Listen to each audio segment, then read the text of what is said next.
punto de vista académico, digamos, miradas por ahí que más interesantes sobre el pasado, pero muy poco interesantes sobre el presente y sobre el futuro. Bueno, ahí yo lo vivía con mucha incomodidad.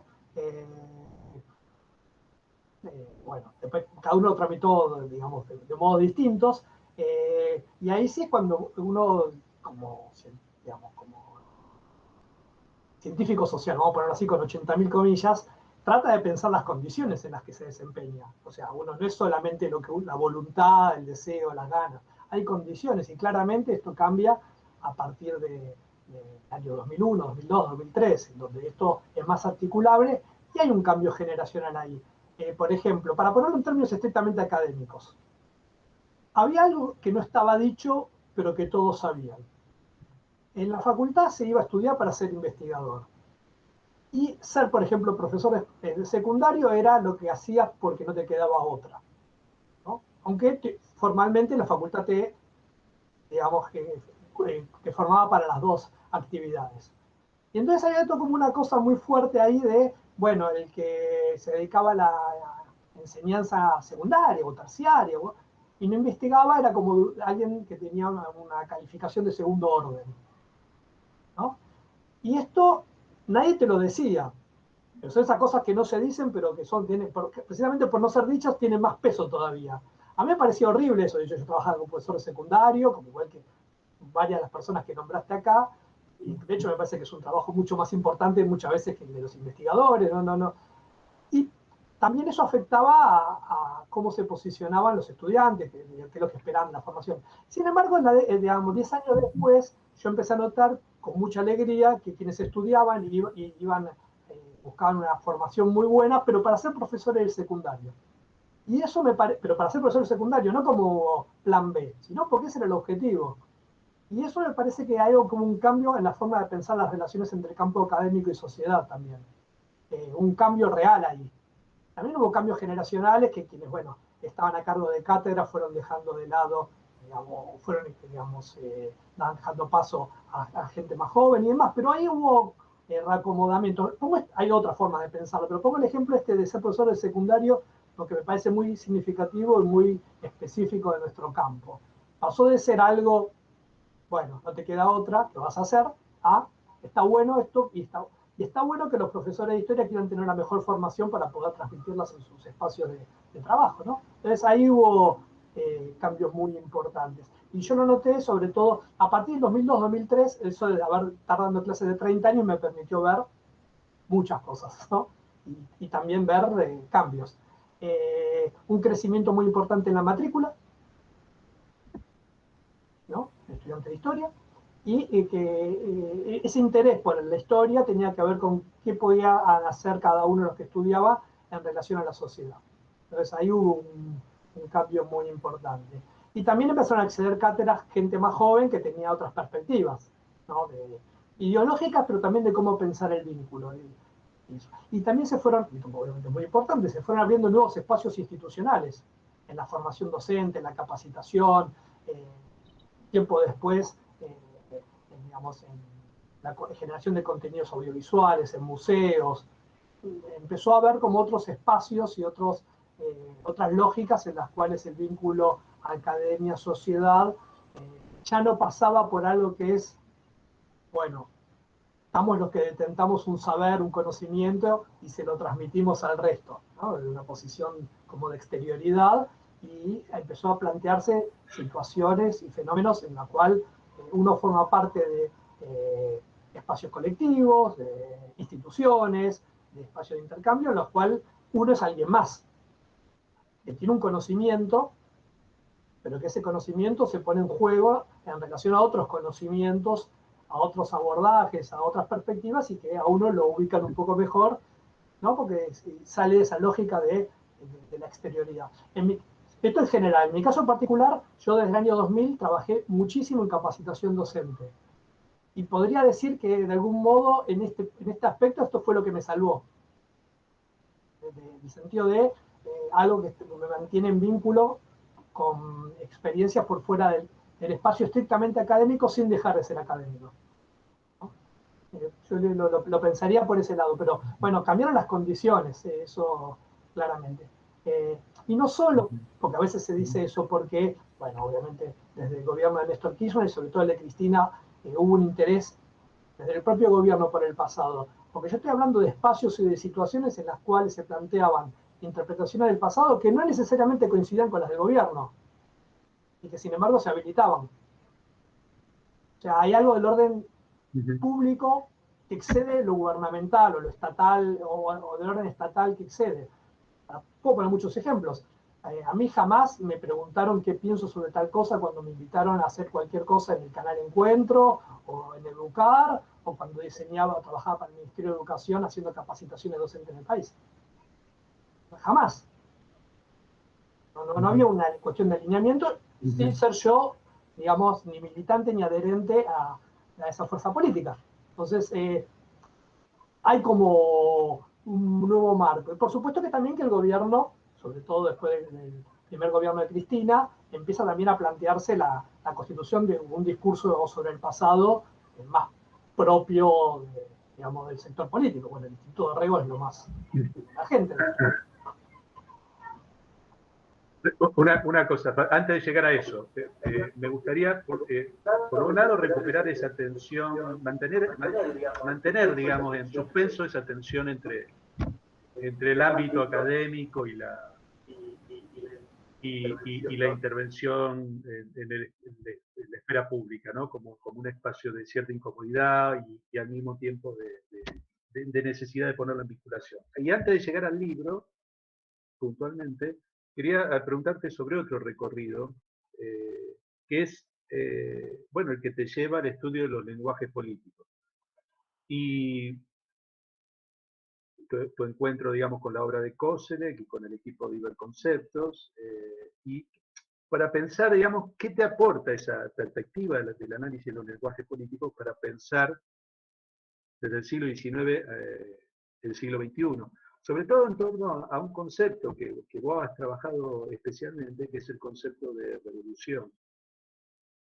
Y es un concepto que lo vemos en la campaña política actual, que está siendo muy construido en cuanto a sus sentidos desde opciones o de la derecha liberal o incluso de la derecha católica. Entonces, ¿qué pasa con el concepto de revolución que vos has trabajado para los siglos XVIII al XX en el siglo XXI? ¿Es un malentendido? ¿Es un uso espurio? ¿Hay un significado específico de revolución? ¿Por qué, digamos, ese concepto puede ser apropiado por la derecha? ¿Esto es extemporáneo, digamos, es algo que nunca había sucedido antes?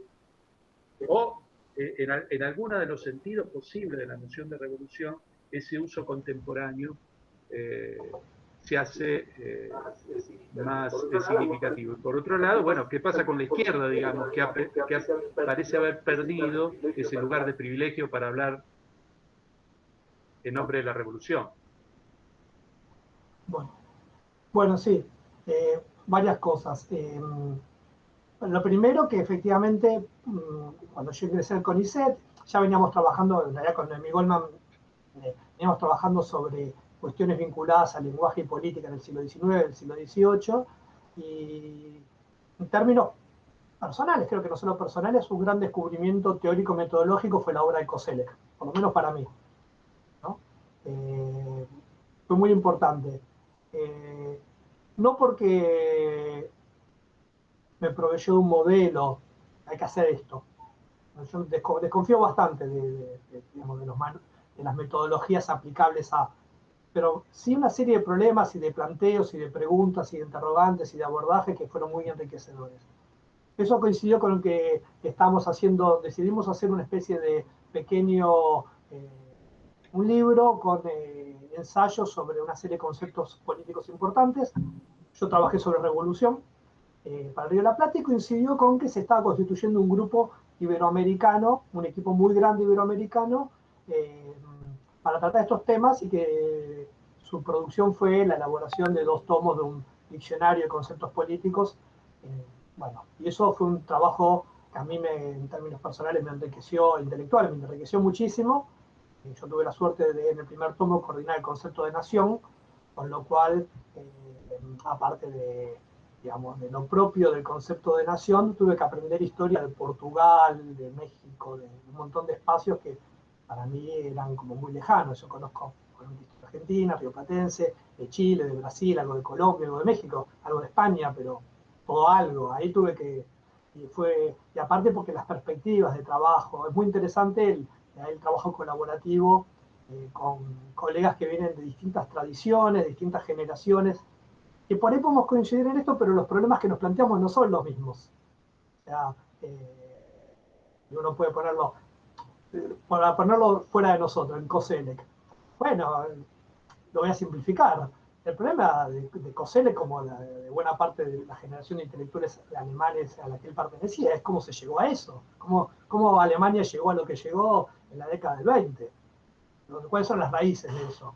Entonces su libro Crítica y Crisis, un libro muy bueno, uno es como una especie de contrapunto previo, incluso antes que el libro de Habermas sobre la opinión pública, sobre cómo se constituyó, hay como una, digamos, hay como ideas distintas sobre lo que es la construcción de la modernidad ahí, ¿no? Entonces, bueno, esas son las preguntas que se hace a nosotros, nos hacemos otras preguntas, pero a partir de eso se puede confluir en distintas en abordajes y demás. Bueno, en ese marco yo trabajé sobre el concepto de revolución y después de hacer los diccionarios empezamos a plantearnos, organizarnos en los equipos ya no en torno a, digamos, en todos los espacios, digamos, hay una persona o dos que trabajan sobre un concepto en un periodo determinado y después se hace una síntesis de todo eso, sino empezar a trabajar en torno a problemas. El problema, por ejemplo, en el Goldman coordina un equipo sobre el problema de la, digamos, la circulación, la traducción, hay sobre religión, sobre... Bueno, yo coordiné un equipo sobre temporalidad, que es lo que empecé a trabajar, digamos, hace casi 10 años van a ser ahora, desde que empezamos.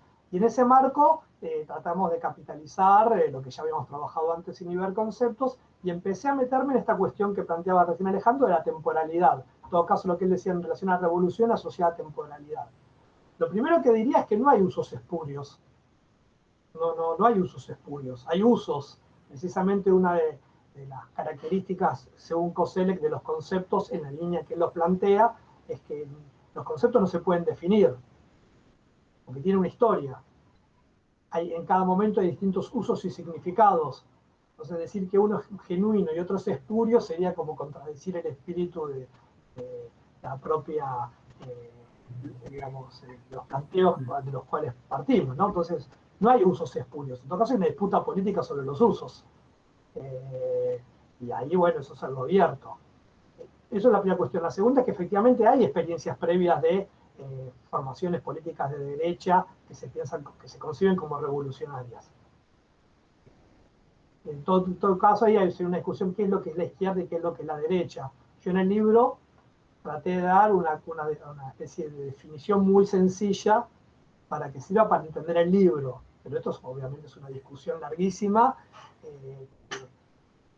no puede ser saldada rápidamente, pero no sé ni siquiera si puede ser saldada.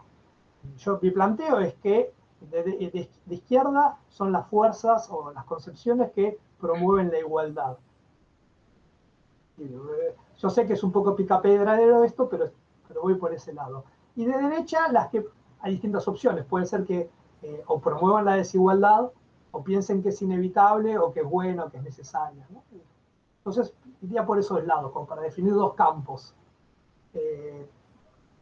Ahora, hay distintas formas de pensar la igualdad, distintas formas de pensar la desigualdad dentro de cada una, o sea que por eso no puede ser cerrado en sí mismo. Bueno, en ese marco, y el tema de la revolución, me empecé a interesar por la cuestión de la temporalidad. Bueno, de hecho, el año pasado, o sea, antes de este libro, publiqué por acá en Argentina, en Prometeo, un libro que se llama Tiempos Críticos, que es una compilación, no una compilación, es el resultado del trabajo que hicimos como el equipo que coordino sobre temporalidad, sobre transformaciones en las concepciones de la temporalidad en los siglos XVIII y XIX, muy vinculado con las revoluciones.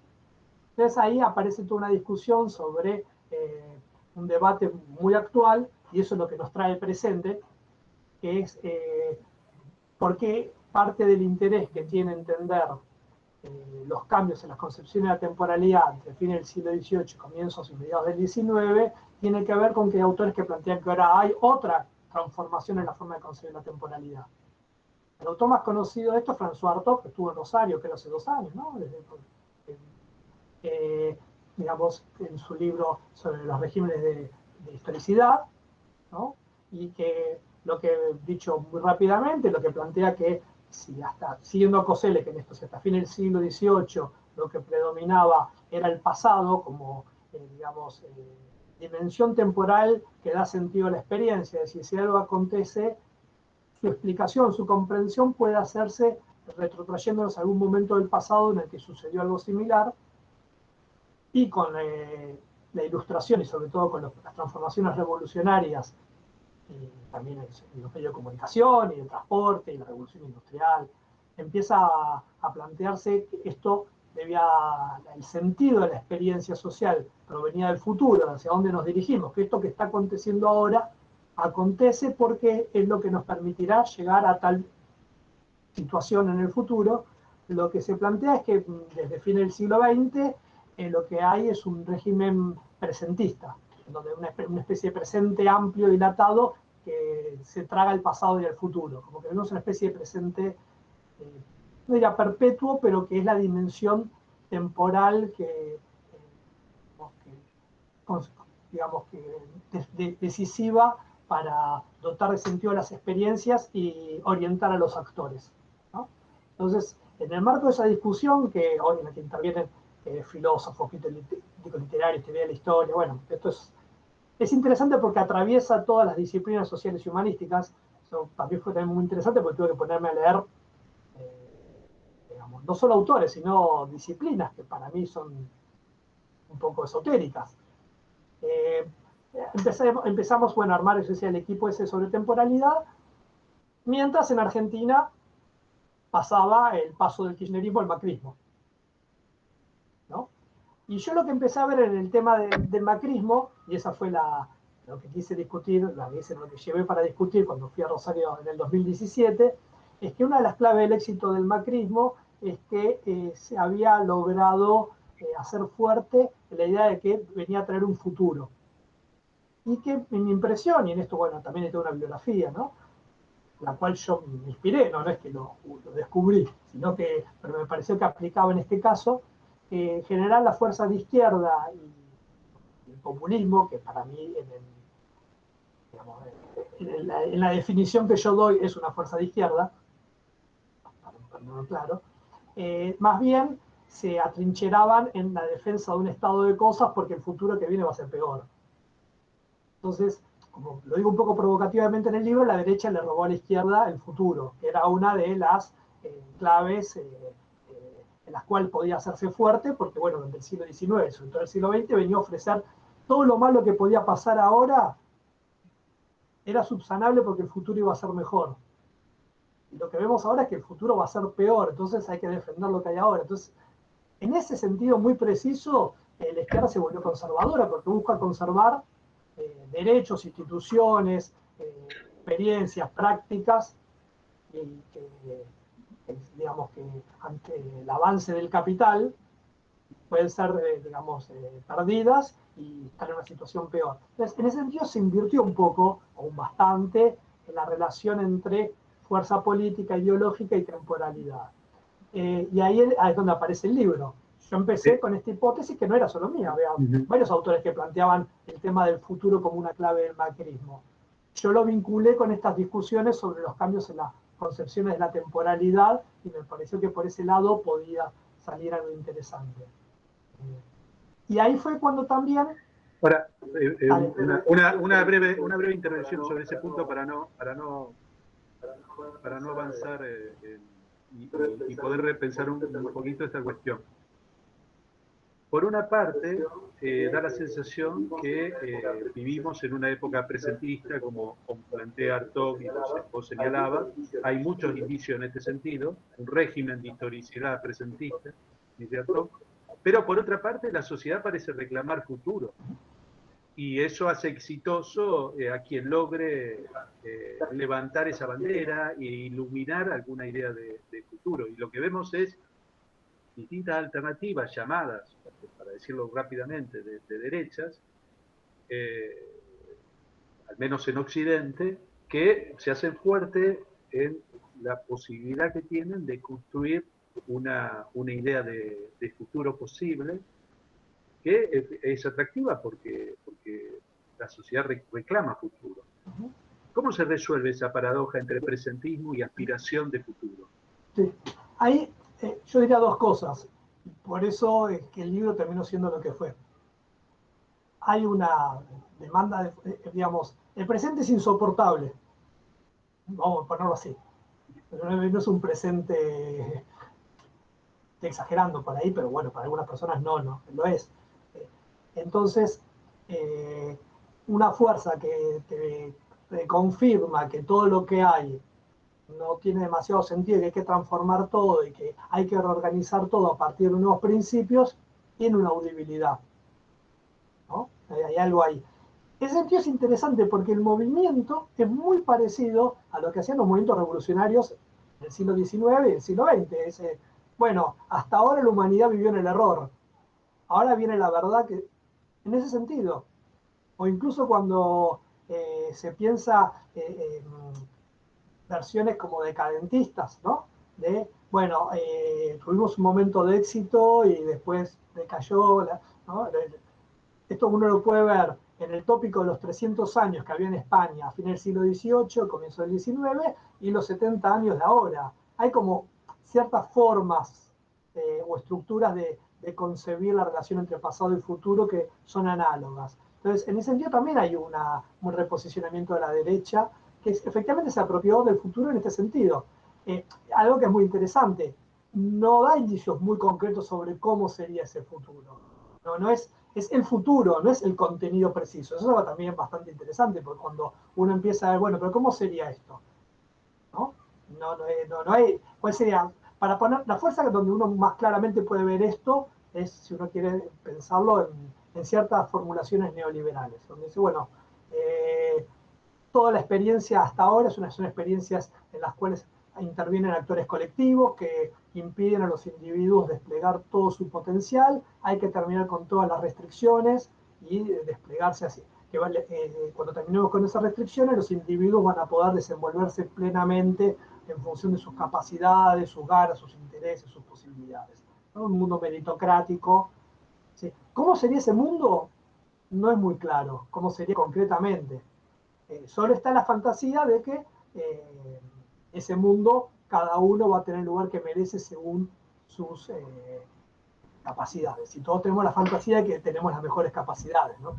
Si uno lo contrapone con otro tipo de utopía, es que en el futuro socialista, en el futuro, íbamos a poder digamos, desplegar nuestra capacidad como comunidad, en términos colectivos, en el cual cada uno va a aportar lo que puede y va a recibir, digamos, lo que quiere en función de la posibilidad de construir esa cuestión colectiva. Acá tiene una beta individual muy fuerte, ¿no? Entonces ahí hay algo que se presenta en el futuro. Pero, y esto me parece importante y es el giro que yo traté de darle al libro,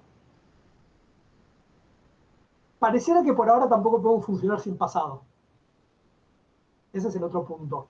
Que hay algo del orden de estas interpretaciones que van hacia, digamos, que fuertemente orientadas hacia el futuro, pero que en la sociedad, así como existe una demanda de futuro, el pasado sigue orientando. ¿En qué sentido sigue orientando? Nos sigue ofreciendo claves interpretativas de quiénes somos, de por qué estamos como estamos, de por qué esto es bueno y esto es malo. Eso me parece que es muy fuerte. Y entonces, para mí el problema con las tesis presentistas no es que no tengan razón en el sentido de el mayor peso que tiene el presente, pero el problema es que el presente incluye pasados y futuros. Y esos pasados y futuros juegan roles particulares y, digamos, dotan de sentido a nuestras experiencias, ¿no? Entonces, volviendo a... Uno puede pensar que yo también lo exagero esto y trato de ponerle una nota que lo subsane. Digo, bueno, no es que la izquierda no piensa en el futuro o que no hay experiencias de movimientos en los cuales no aparezcan nuevas relaciones sociales, porque para mí la clave es eso. Cuando me han criticado, digamos, desde ¿por qué digo esto en relación al kirchnerismo? ¿No?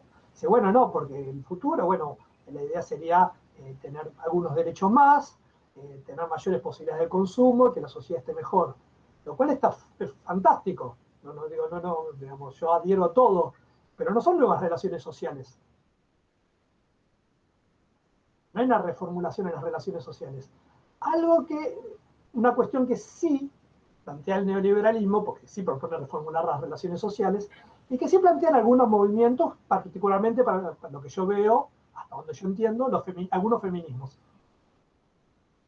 Pero veo que ahí sí hay un intento de pensar nuevas formas de relacionarnos como comunidad, como colectivo, como sociedad. Entonces, eso por un lado. Ahora, por otro lado,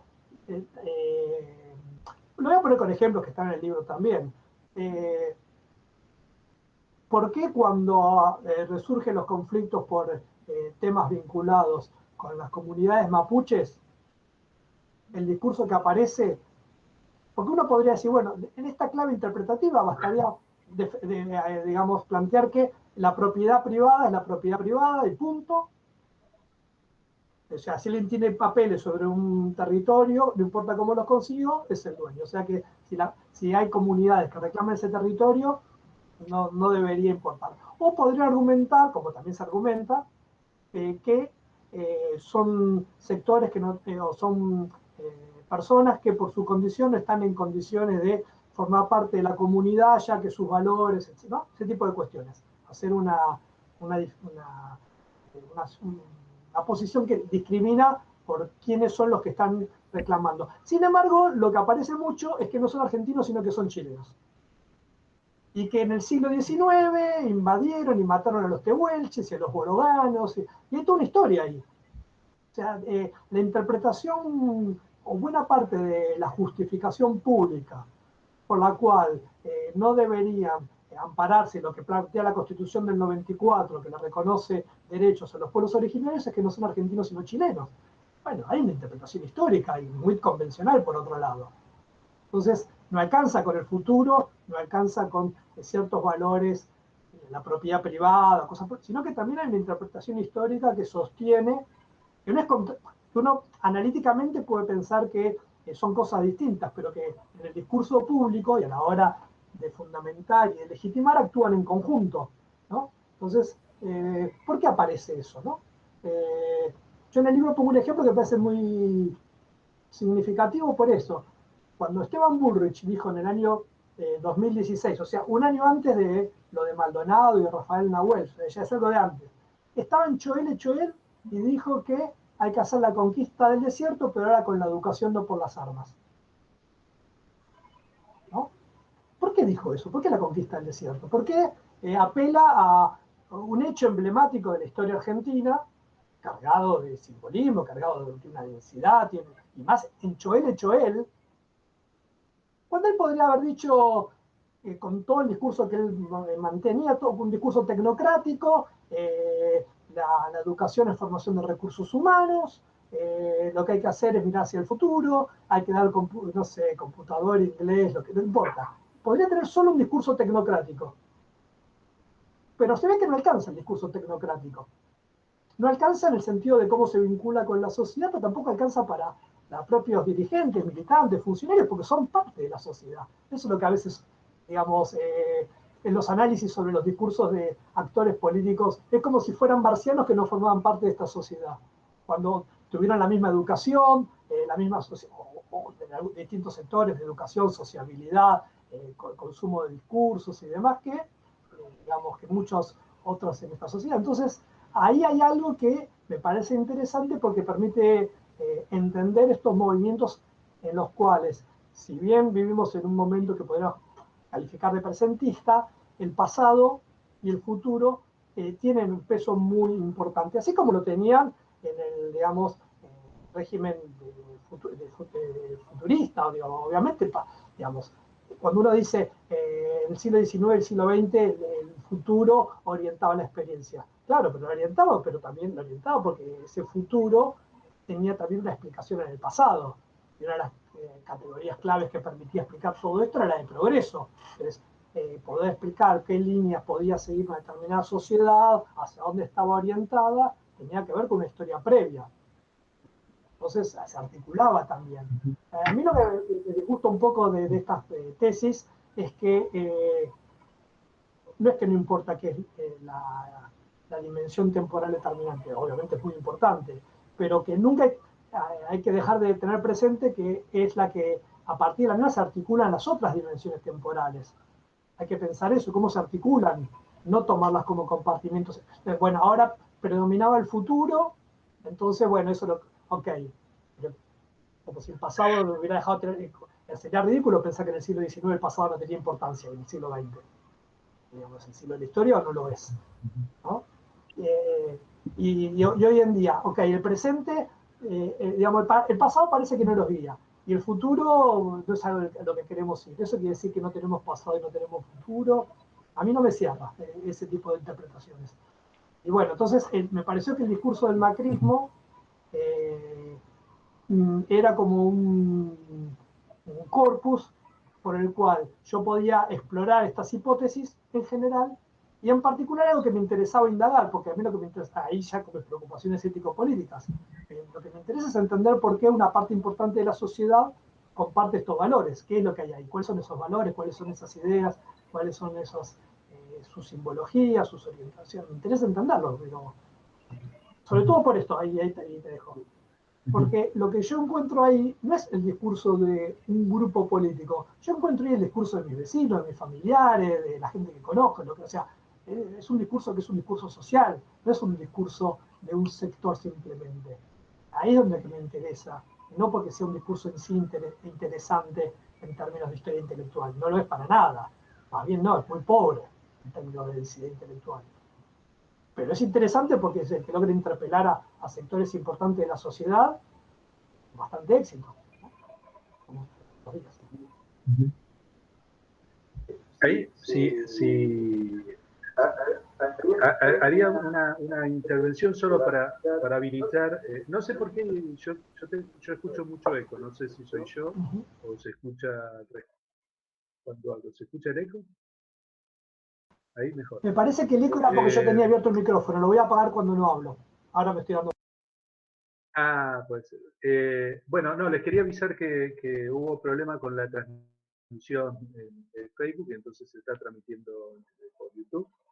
Y lo que quería es habilitar las preguntas, digamos, si tienen preguntas para hacerle a Fabio, para seguir la conversación. Tal vez podamos recoger primero algunas y la compartimos con Fabio y Fabio las intenta responder y bueno, después vamos siguiendo. ¿Te parece? Sí, Carlos. Sí, buenas tardes, señor. Le agradezco la introducción que hizo porque con el profesor Bozo justamente nos preguntábamos, le queríamos preguntar cuál era su corriente política o su origen, y usted ya lo explicó, pero quería decirle que le queríamos preguntar eso porque era la pregunta justa que le queríamos hacer después de su lectura, ¿no es cierto? Y yo tenía miedo de preguntar porque pensé que se iba a tomar mal, ¿no es cierto? Pero gracias porque lo aclaró, porque queríamos saber justamente ese punto, y es como dice Galasso, que los historiadores pueden tener su tendencia, pero siempre es bueno que preguntarles cuál es su pensamiento. Así que, si usted no lo decía, yo se lo iba a preguntar, así que se lo agradezco, señor. Perdón que intervenga, no, pero yo no me interesaba saber su posición política, era una pregunta tuya. No vamos a entrar acá en debate. Pero bueno, era una inquietud que tenía Carlos con respecto a ciertas afiliaciones. Bien. ¿Y Fabio Primo, digo, que ahí levanta la mano para preguntar. Hola, ¿cómo están? Buenas tardes. Estoy con mi hija aquí, así que no prendo la cámara. Bueno, un gusto escucharlo, Fabio, de vuelta y por supuesto la referencia a esa actividad que hicimos hace algunos años también y todo lo que ha producido, que es fantástico. La verdad que, bueno, vengo siguiendo las publicaciones y demás, y el libro también, así que estoy como fascinado por esa situación particularmente. Tengo una pregunta más bien de traerlo a la actualidad ahora, porque obviamente el hecho de que esa experiencia haya encarnado en gobierno, la ha desgastado, le ha quitado esa vivacidad, esa frescura y aquella oferta de futuro, más allá del fracaso social mismo, digamos, pero ahora hay como una renovación de ese discurso, tal vez sin ambajes, ¿no? Sin ningún tipo de mascarada con respecto a algunos objetivos políticos. Es mucho más brutal en la actualidad. ¿Cómo ves esa conexión? Recién hablabas justamente de no pensar de manera desarticulada ese horizonte de expectativa respecto al futuro, de ese presente y de ese pasado, o sea, cómo se celebraba. Y si tenés, o si justamente el hecho de que estés haciendo circulación del libro y que esto forme parte de una reflexión también actual, ¿te está llevando también a una mirada de lo que viene pasando con eso actualmente o no? O sea, más que nada eso, en principios.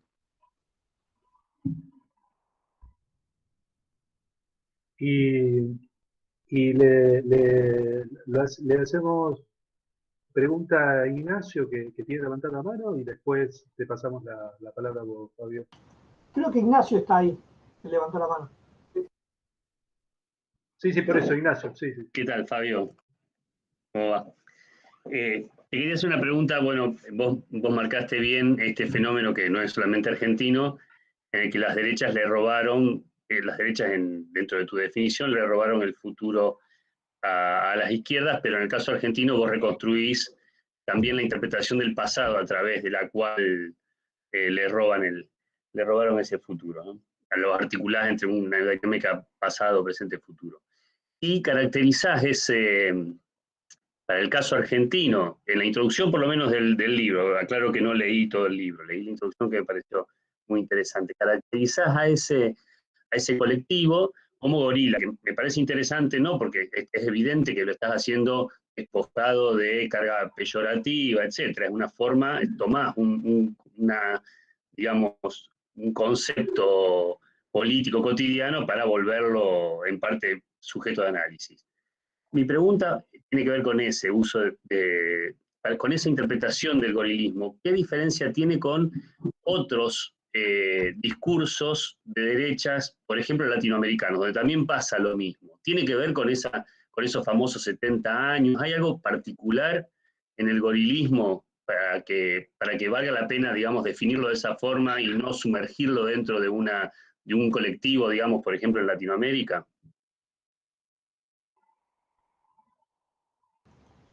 Bueno, buenísimo. Bueno, gracias por las preguntas. Están más o menos articuladas, así que bueno, creo que puedo articularles. No, primero una precisión sobre la posición política mía. No, desde que milité en el PI, que dejé militar en 1987, nunca más tuve ninguna militancia política, participé de grupos que hacíamos cosas, pero no, digamos, inscritos en una organización política. Nada, es como algo digamos, que es bueno aclararlo. Si tuviera que definirme ideológicamente, lo que más reconocí en Argentina es ser populista de izquierda, pero soy un mal populista porque odio los líderes, entonces soy un fracaso, soy un populista fracasado en ese sentido. Siempre me va a caer mal que haya un líder o una líder. Entonces es como, entonces en términos 70 podría ser algo así, digamos, peronismo de base, cosas por el estilo, pero no sé. Pero bueno, por eso oscilo mucho. A esta altura, como ya me conozco, puedo decir lo que soy así. Bueno, estará bien, estará mal, pero esa es mi posición. En todo caso, sobre todo, como hay el tipo de polarización y debate que soy de la política de los trazos gruesos, de tipo de acá para allá y de acá para acá. Porque en el sentido de, en las cosas importantes, me fijo dónde están paradas las posiciones en las cosas importantes. Bueno, en función de eso, después, bueno, sí, hay millones de posibilidades, de matices, y sobre todo esta situación en la que estamos. Me parece que es para trazo grueso de la división. Y esto tiene que ver un poco, bueno, en la conexión con la actualidad de todo esto, sí. A mí me pareció interesante, bueno, algo que pasó con el libro, ¿no? Acá ya para que pueda ser interesante el sentido de cómo trabajamos los historiadores. Nunca me pasó algo cuyas fuentes todos los días me iban cambiando. O sea, iban apareciendo nuevas fuentes, pero no porque hacía más laburo de archivo, sino porque la propia dinámica política. O sea, yo el libro lo empecé a escribir sin saber que iba a ser el libro en el 2017, lo terminé en medio de la pandemia. Una cosa que comento en la introducción que mencionaba Ignacio, es que estaba escrito en presente, porque yo escribí algún paper o alguna que hablaba del gobierno de Macri, tuve que pasar todo al pasado, en la propia redacción. O sea, es algo que como historiador no estamos acostumbrados, como colegas de otras disciplinas sociales y humanísticas, ¿no? Entonces, me pareció, ahí hay algo. La conexión con la actualidad es que, de algún modo, yo lo que puedo ver es que hay una esta beta más radical de derecha, para ponerlo así, está expresada en Milei, en Spert, digamos, tiene una mayor audibilidad y circulación social. No sé cuán mayor carnadura tiene. No sé, eso no lo tengo. Digamos que yo conozco gente que vota a Milei y no responde el estereotipo del votante de Milei que se hace en los medios, en las redes sociales. Y no lo vota por las razones que uno supone. Entonces, no haría una asociación directa, pero bueno, obviamente eso permite que su discurso cale más y también corre hacia la derecha al resto de las formaciones políticas. Eso tiene esa función, sobre todo hoy en día está pasando eso, ¿no? Entonces ahí sí uno puede ver un discurso más puro y más duro, ¿no? Todo es... vivimos en una sociedad que está condicionada por peso de la historia y que tiene que deshacerse de todo eso para que podamos liberarnos. Desde el banco, de todo, el banco central, todo debe ser suprimido, ¿no? Es como, obviamente es insostenible. Una sociedad, así como es difícil imaginar una sociedad, digamos, hoy en día, con la densidad demográfica y el tipo de vida que llevamos, sin Estado, ¿no? En términos de comunismo, también es difícil una sociedad con ese Estado mínimo que teóricamente plantean esta perspectiva. Entonces, pero es interesante porque tracciona ahí hacia el futuro. Y es como una crítica. El pasado es todo lo mismo. Por eso cuando dicen, se acusan entre... Todo es social, le dicen socialista Rodríguez Larreta. O sea, nos puede parecer... A ver, insisto con esto, nos puede parecer una tontería. No es una tontería. Porque así se construye también ciertos consensos, ciertas ideas, ciertas representaciones. O sea, a mí por eso me interesa. Ahora, esto tiene que ver con algo que hoy en día está en discusión, en el libro lo digo varias veces.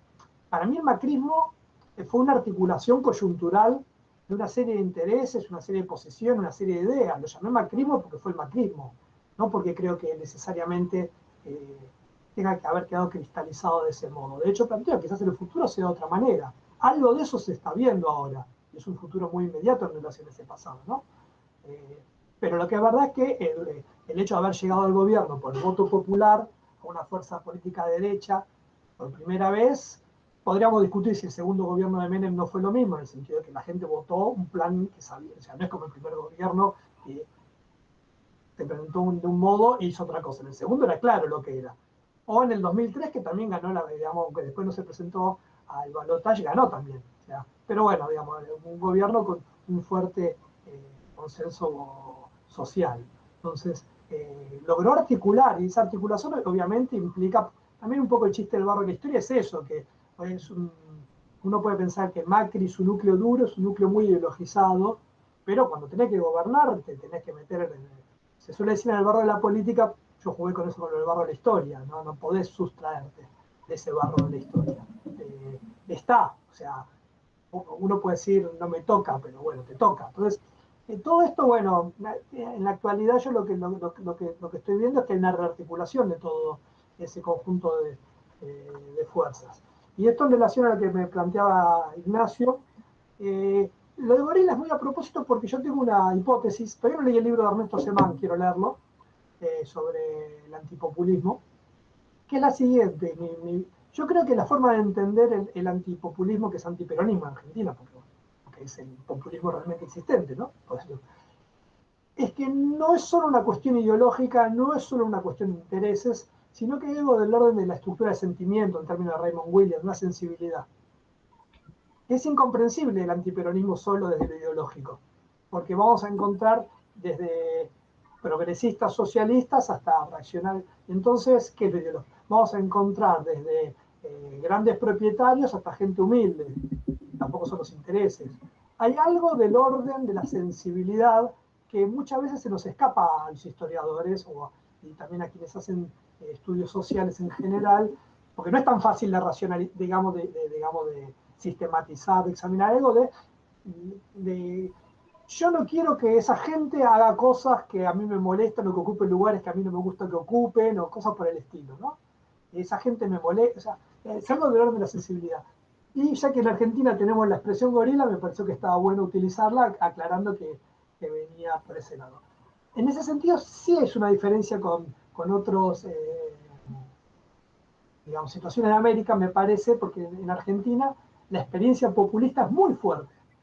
Y hay, y algo más, la experiencia, digamos, plebeya, igualitarista, que uno la puede rastrear desde el siglo XIX. Es distinto que el resto de América. Obviamente eso no quiere decir que sea una sociedad igualitaria, pero si uno compara lo que es la sociedad argentina o lo que era la sociedad rioplatense del siglo XIX con la del resto del, digamos, es muy distinta. Uno ve incluso en los procesos de conformación de las élites y demás, en la capacidad de incorporar nuevos actores.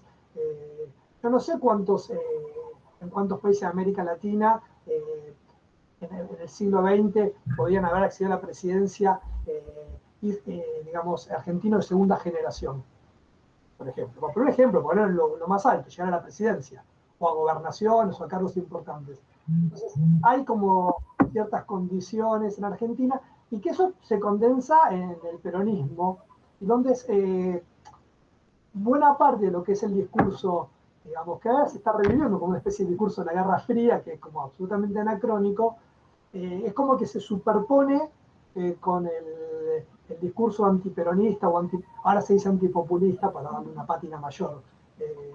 Y ahí se articula. Entonces yo ahí sí veo una diferencia en la experiencia argentina, que le da un cariz particular, porque incluso también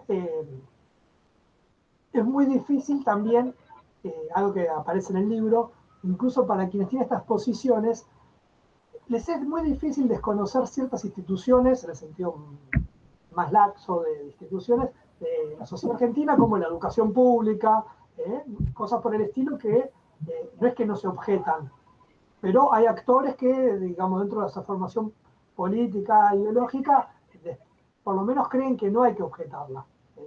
¿No? Entonces yo ahí pongo, por ejemplo, en un momento una imagen, bueno, cuando la UBA, cuando fue en el 2019, fue después de que Macri perdió las elecciones, fueron los 70 años de la sanción de la enseñanza gratuita. Y Larreta fue con Santilli a sacarse una foto en la Económica donde ellos estudiaron. Para eso, para un sector digamos, de la derecha argentina, es horroroso.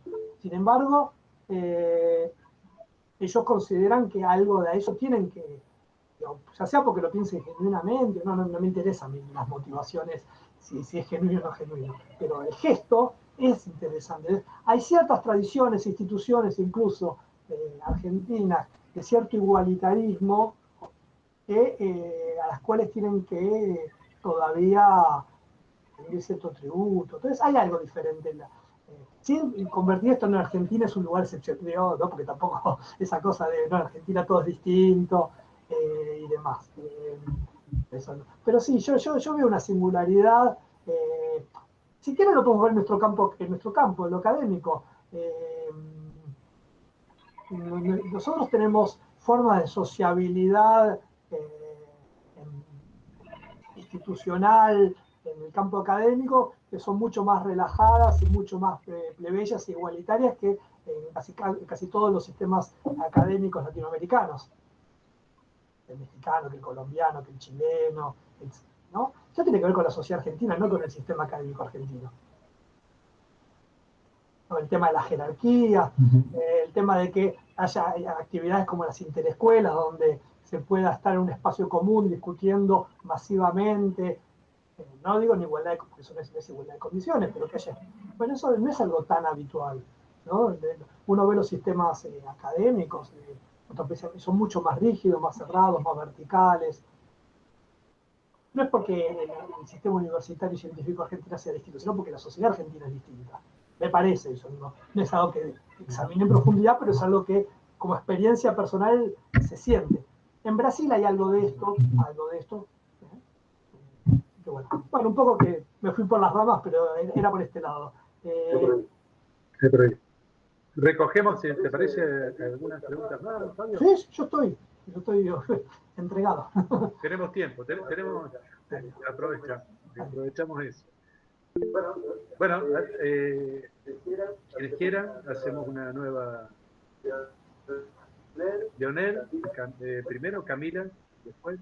Perdón, digo algo de que me olvidé de lo que decía recién, digamos, cómo se imprime con el discurso de derecha y demás. Algo que me interesante, bueno, a partir del libro, me invitaron a participar de un dossier que se hizo en una publicación francesa sobre la experiencia del proyecto Artigas. Y a mí me pareció interesante meterme ahí porque, bueno, es como un movimiento social, recupera una figura, publiqué un trabajito sobre eso, ¿no? Y a mí me pareció interesante porque lo que me pareció, digamos, lo que estuve viendo, es que hay, que el pasado que importa, como que el pasado del siglo XIX ya pasó, por más que se llame Artigas. Lo que estaba en juego en los discursos que circularon esos días de un lado y del otro, eran los famosos 70 años. Ese es el pasado que importa. Y que tiene que ver con el populismo. Incluso cuando decían, bueno, los discursos contra el proyecto Artigas, que es una cosa socialista y demás, cuando uno lo escarbaba un poquito, el problema no era el socialismo. Tenía que ver con la experiencia de estos lo que es famosos 70 años, que ya no son más de 70 y demás. Entonces hay algo que me parece que también que el debate en torno al populismo como expresión sociopolítica, cultural, ideológica, como que se tragó bastante el tema de la objeción desde la derecha hacia la izquierda, como que se identifica a la izquierda con eso.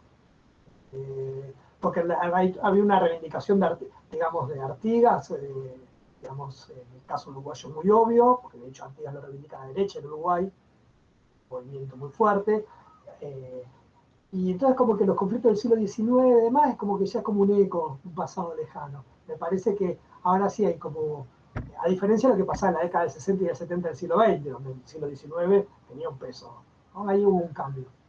No me olvidé decir eso. ¿No? Bien, bueno, entonces tenemos 4 intervenciones, las hacemos todas juntas y recoge, Fabio, las preguntas. Leonel. Buenas, ¿qué tal a todos y a todas? ¿Qué tal, Fabio? ¿Cómo va? Tomando la introducción, que fue lo único que leí, y también circulando aquí, digamos, si se podría complejizar un poco, si no es tan dicotómico, ¿no? No es historicismo, presentismo, sino un particular uso, una particular relación que determinados espacios políticos tienen con el pasado. Pensaba, digamos, ¿en qué experiencia histórica podría afincarse, menos en su discurso público, el macrismo, sin en dicha operación quedar políticamente inculpado? Digo, tal vez el uso del pasado, no podría pensarse que el uso del pasado ocupa un lugar ornamental, de graficación, de mera mención, en lugar de ser la gramasa, un relato político, ¿no? De una experiencia política, porque no habría una experiencia concreta en la cual afincarse, pero teniendo en cuenta esto que vos dijiste, que eso socialmente debe ser extendido, digamos que no puede ser singularizado a un espacio político en particular, o a un conjunto de espacios políticos que podamos situar a la derecha. Yo te quería preguntar, digamos, si tenés alguna especulación sobre el porqué de esta relación cortoplacista con el pasado, o esta suerte de aire presentista, que no implica omitir al pasado como una herramienta política, como un insumo del quehacer político. Se atribuye a una suerte, esto capaz es una salida fácil mía, a una suerte de responsabilización por parte de la sociedad de determinadas experiencias históricas recientes que resultan traumáticas, o tiene que ver con la velocidad, los soportes, la extensión, la forma en que circula la información, los efectos que tiene ello para hacer campañas políticas. No sé, te quería hacer esa pregunta.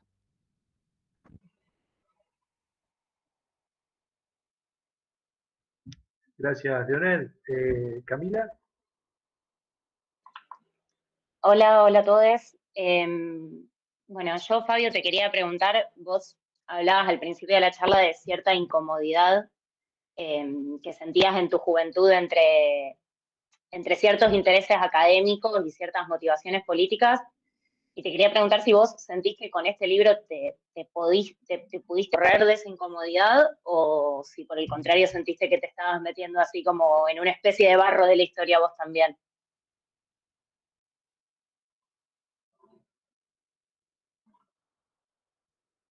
Bien, bien, Camila. La metáfora del barro da para hablar bastante. ¿Y Renzo? Gracias. Yo quería preguntarte, Fabio, en el libro es muy interesante todo el trabajo de análisis del macrismo, o sea, cómo construye su identidad política, por momentos cómo esa construcción de esa identidad se da también por oposición a la construcción de la identidad política del kirchnerismo. Y está muy bien trabajado y quizás hasta es novedoso la relación del macrismo como nueva derecha con, o sea, por un lado respondiendo a una derecha tradicional, a una tradición antiperonista, pero con elementos novedosos, con el uso de redes sociales y utilizar las redes como espacio de intervención. Entonces, la pregunta sería si te llama la atención que también tanto Cristina como Macri hayan apelado a formas más tradicionales de intervención, como es la presentación de un libro. O sea, tanto con Sinceramente por parte de Cristina, o Primer Tiempo de Macri, que no sé si lo leíste, y la posibilidad de poner en diálogo esto que podrían ser fuentes más convencionales con las fuentes, el uso de las redes sociales que ya lo estuviste explorando. Gracias. Y no, en esta tanda nos queda Luz y después responde Fabio. Dale, hola a todas. Fabio, yo te quería preguntar algo bastante específico, pero tiene que ver con el artículo que escribiste para la revista Panamá, que en un momento hablas de formas deshistorizadas o deshistorizadoras de recuperar el pasado. Y yo al principio lo leí y lo entendí, historiadora, pero después me quedé pensando y dije, esas formas no son una operación recurrente no solo en el macrismo, no solo en la derecha, sino en cómo aparece el pasado y la historia en el ámbito más social y público, digamos, y no sería más un pedido de nosotros como historiadores académicos, ese pedido de historización. Entonces me preguntaba cómo estabas pensando esa idea de historizar para recuperar el pasado.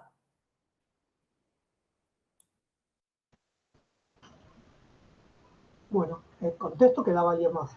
O sea, ¿no? Creo que estamos, ¿no? Sí, estamos, Fabio, sí, sí. Perfecto. Bueno, empiezo por el final, por lo de Luz.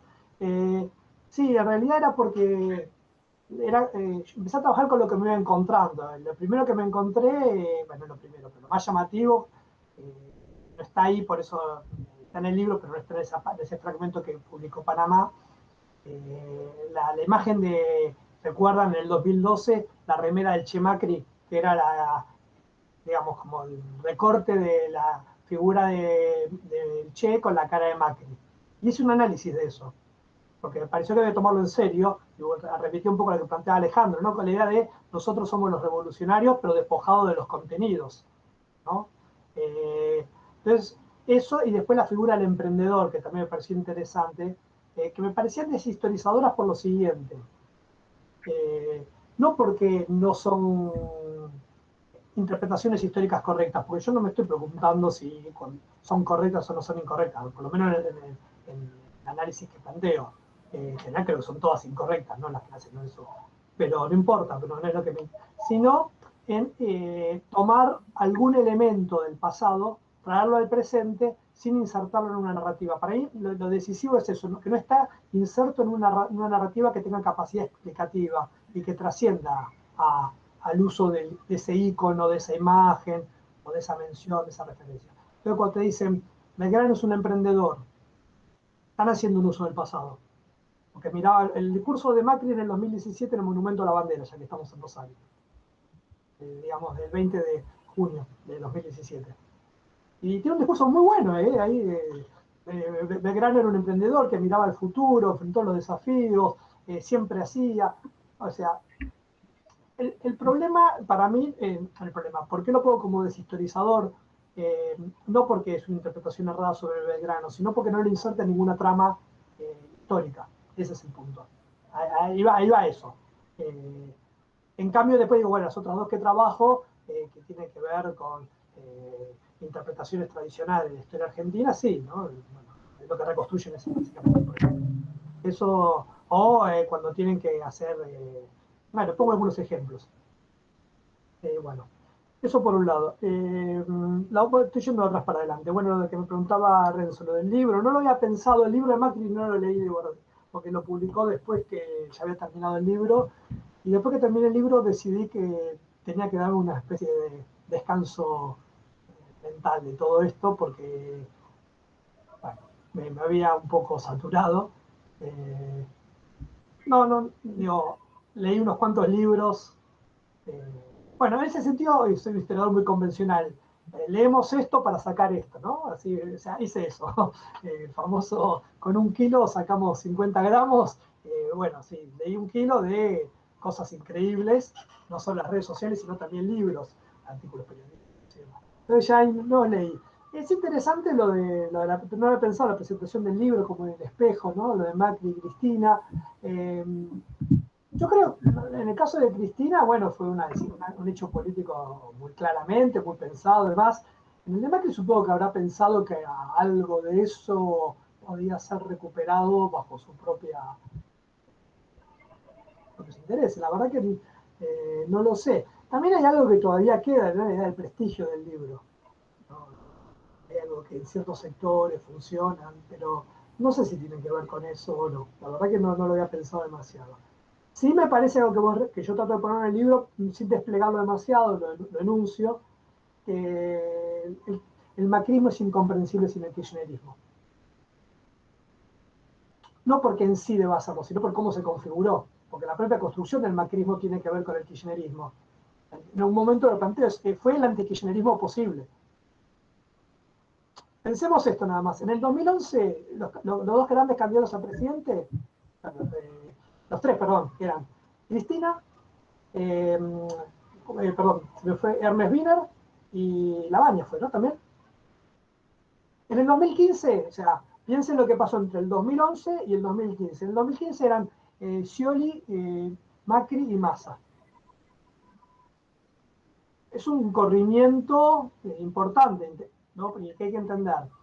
Y digamos, el apoyo a Macri es simplemente porque terminó constituyéndose en la figura con capacidad para enfrentarlo, no por algo. De hecho, incluso hasta que ganó, hubo sectores, digamos, gran poder en Argentina que apostaban o a Massa o que Scioli se dé vuelta, ¿no? Entonces, no es que Macri era la apuesta de todos. Terminó siendo eso porque funcionó así, ¿no? Pero por eso digo, también, y en ese sentido hay una reconstrucción histórica, ¿no? Hay cómo funcionan en el espejo y demás.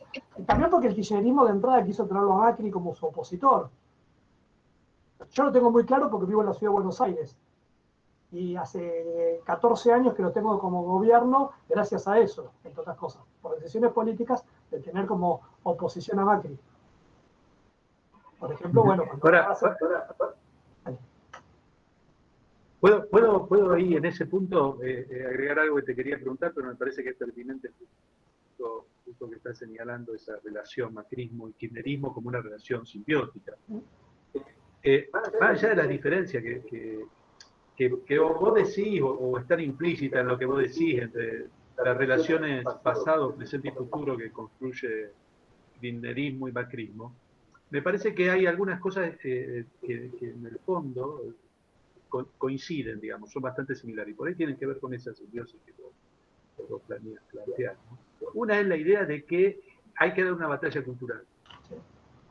Y que esa batalla cultural incluye por lo menos un capítulo sobre el pasado, más o menos importante, digamos, pero incluye un capítulo sobre el pasado. La peculiaridad del kirchnerismo es que en algunos discursos de Cristina parece que la batalla cultural no es el punto de partida para una transformación de otra característica, digamos, más económico-social, sino que es el objetivo en sí mismo. Pero en cualquier caso, digamos, la batalla cultural es algo que coincide. Lo segundo que coinciden es esa visión dicotómica, digamos, de los conflictos, como un eterno conflicto entre dos bandos, ¿no? No es original eso, ninguna de estas cosas son particularmente originales, pero quienes se están confrontando coinciden en eso. Y también, digamos, coinciden, creo yo, en la idea de que la disputa es por el futuro, porque lo que tuvo de exitoso en algunos periodos el kirchnerismo fue en su capacidad de permitir imaginar un futuro, una expectativa de futuro. Y el macrismo fue disputar precisamente eso también con cierto éxito, ¿no? De modo tal que hay cosas en las que coinciden. Mi pregunta es ahí, ¿por qué coinciden en este tipo de cuestiones que son, a mí me parecen muy profundas, muy de base para cualquier discusión? Sí, bueno, retomo esto y después sigo con lo otro, está bien. Sí, efectivamente, bueno, el kirchnerismo es obvio lo de la batalla cultural. El macrismo también, pero no lo planteaba así. De hecho, bueno, Paula Canelo en su libro Cambiemos lo trabaja esto con detalle, está muy bien. Bueno, hay una diferencia en la batalla cultural que quiso dar el macrismo, aunque después operó por otro lado, era no aportar otra interpretación sobre el pasado, sino hacer que sostener que el pasado no es relevante para poder comprendernos como sociedad. Por lo menos un núcleo del macrismo planteaba eso. Entonces, Marcos Peña, Durán Bárbaro, Sichel, para poner nombres propios, muy explícitamente. Uno puede decir, bueno, qué importancia tienen, pero bueno, eran los que armaban el discurso presidencial, o sea, tenían un peso importante. Marcos Peña manejaba el área de comunicación y el discurso, no casualmente. Entonces ahí bueno, y el emblema de todo esto es lo de los billetes, porque no es que decir, bueno, reemplazamos a estas figuras del pasado por estas otras, sino que reemplazamos al pasado porque el pasado, explícitamente lo decían, es el lugar de lo muerto, de lo que no produce nada. Es una batalla cultural, pero distinta a como se venía planteando. Ya no una disputa por ciertos contenidos y cierto sentido del pasado, sino sobre el pasado como dadora de sentido de la experiencia. Eso no caló. Eso me parece que eso no terminó de calar. Y eso es parte de por qué también aparece la otra dimensión del discurso. Incluso para hablar de... yo cito ahí un artículo muy interesante de Luis Alberto Romero de 2016, donde él dice que hay que dar una batalla y hay que crear una visión alternativa del pasado para el macrismo. Republicana, María Eugenia Extensoro también lo planteó. Según él, lo que había que hacer era desarmar el discurso kirchnerista y ofrecer otras desde la sociedad civil, no desde el Estado. Sería su... Y recupera muchas cosas que son lo que decía antes, obviamente, la educación pública, y para él no eran los 70 años, sino en la década del 70 cuando empieza la crisis. O sea que uno puede encontrar ahí diferencias y demás. Pero la batalla cultural, de hecho, si uno ve hoy en día lo que es la revista Seúl, que agrupa a militantes e intelectuales, en esa constelación que es el macrismo, ahora estamos llamando macrismo a algo que ya no es exactamente así, pero bueno, para entendernos, parte de su propósito, por lo menos los primeros números que alcancé a leer, después también desistí de leerla, porque me parecía interesante, iba por ese lado. Bueno, hay que dar una batalla cultural o no, o sea que efectivamente la dieron, pero la dieron para que el pasado no siga siendo relevante. La mejor intervención, la más brutal intervención en este sentido, es Marcos Peña en el coloquio IDEA en el 2017, cuando dice dejemos a los muertos, que los muertos descansen en paz, dejemos a los muertos en el pasado, ¿no? Uno podría hacer analogías y decir, bueno, que digamos, que las generaciones pasadas no opriman a las generaciones como pesadillas, ¿no? Haciendo analogías con el 18 brumario. Hay algo de eso, de decir, bueno, hay algo que acá hay que enterrar algo y hacer algo nuevo. En cambio, el kirchnerismo planteaba una cuestión de hay que incorporar determinados contenidos. Yo no lo traté, los enumeré, nada más, porque no era el objetivo del libro.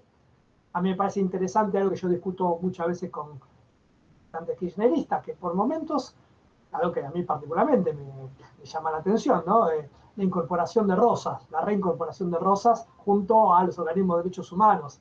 Algo que para mí es como una cosa que hace ruido por todos lados, ¿no? Pero para ver que bueno, pero eso funciona. Yo la primera vez que vi en una marcha de derechos humanos a militantes con la cosa de Rosas, no, o sea, hay algo ahí también sobre cómo se articula una interpretación del pasado que a mí me hace mucho ruido también, pero hay un propósito de una línea de interpretación histórica, ¿no? Del campo popular, bueno, de los intereses nacionales y demás. Entonces, ahí hay algo de la batalla cultural, pero creo que tiene un sentido distinto. De hecho, hoy en día, hace poco Milei dijo, estamos dando la batalla y la ganamos porque somos superiores estética, ética, ¿no? Hay algo que también está circulando. Ahora, tu pregunta, ¿por qué sucede todo esto? Mi impresión, así dicha rápidamente, es porque todavía sigue siendo válida las interpretaciones sobre el empate hegemónico, como se quiere decir. Que hay algo trabado en la sociedad que no termina de ir ni para un lado ni para el otro. A decirlo así, rápido y en criollo. Que hay configuraciones políticas que articulan intereses, ideas y sensibilidades que son contradictorias y que ninguna logra terminar de imponerse sobre la otra. Y las coaliciones que gobernaron, digamos, del 2015 al 2019, y del 2019 hasta ahora, algo de eso expresan, que no tienen una capacidad tampoco para hacer la transformación que quieren hacer, y los otros tienen capacidad para ponerle freno. Entonces me parece que la idea de dar esta batalla es para tener condiciones mejores de poder lograr desempatar esta situación trabada. He dicho así muy rápido, me parece que la explicación tiene que ir por ese lado, con mayores elementos de análisis. Vuelvo a lo que me has preguntado, creo que era Luz, la incomodidad, Camila, la incomodidad del libro. No, yo no me sentí incómodo con el libro, ya estoy grande, ya está, en el sentido digamos, de qué me puede generar esto en los ámbitos donde transito. No es algo que nunca me preocupó demasiado cuando era joven, ahora tampoco me preocupa más. Creo que a veces, sobre todo para quienes fuimos formados en esa época, donde el mandato era la profesionalización, a veces se sobreteme ciertas cosas, digamos, de hacer expresiones políticas e ideológicas, ¿no? Como que, ¿cómo vas a hacer esto si esto no es algo estrictamente académico, ¿no? Eso ya pasó, pero es una marca por ahí de generación, como uno se va a meter en términos de si lo quiere hacer con un rigor, no si lo quiere ponerse a escribir otras cosas. Algo que en otras disciplinas, como la sociología o otros espacios, no funciona así. En la historia tenía mucho peso eso. Pero yo no me sentí incómodo, al contrario, me sentí, digamos, bien, en el sentido de como me daba ganas de hacerlo. Lo hacía y me entusiasmaba. Ese sería el punto. Hay un punto que es importante. Este es el primer libro de una colección de historia nueva que saca la editorial SB, que se llama Tanteando el elefante. De hecho, el libro lo hice, y esto también lo tengo que decir, yo no estaba seguro que esto era un libro. Pero bueno, cuando me propusieron si tenía algo para publicar, dije, mira, yo estoy pensando estas cosas, tengo estos textos, les entusiasmó y me invitaron. Entonces también a veces uno, cuando algo o una producción pertenece a un determinado género, se escribe en determinado, bueno, también tiene que ver con cómo es presentado, dónde circula y demás. Y bueno, en ese sentido, el editor de la colección, que es Julio Besú, consideró que es un libro de historia. Entonces, bueno, ahí también me parece que es algo interesante para pensar esto. Pero hay una cuestión a la cual casi no hicimos referencia, o no hicimos, pero aprovecho para decir, que son estas fuentes, ya no el libro, sino las otras, Twitch y demás. Así me hicieron algunos comentarios sobre qué entidad puede tener eso como fuente. Yo, honestamente, cuando me lo plantearon la primera vez me sorprendió, después ya no tanto, y después ya no dejaron de planteármelo.